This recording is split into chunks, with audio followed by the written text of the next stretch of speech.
let's talk about that transformation, transitioning out of military into industry. What was that like?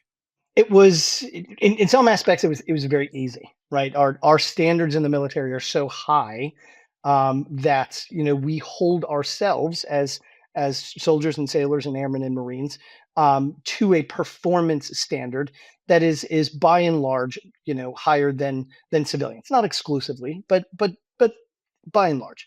And so the easy stuff, being on time, like I said, having being in the right uniform, having the right clothing, having the right attitude, right? There was nothing that I ever couldn't do. It was okay. I'll figure it out, right? There's some great military acronyms which I will leave out, but I will figure it out. And so that translated really well.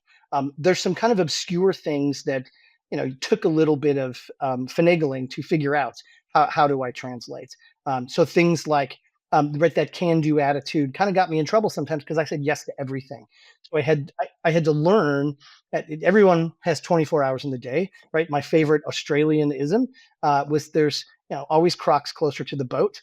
So I've got to figure out how to prioritize. So instead of saying yes to everything and inundating myself, I had to learn it's okay to say no, or I will get to that after I get to these other things, so that I can start to prioritize appropriately.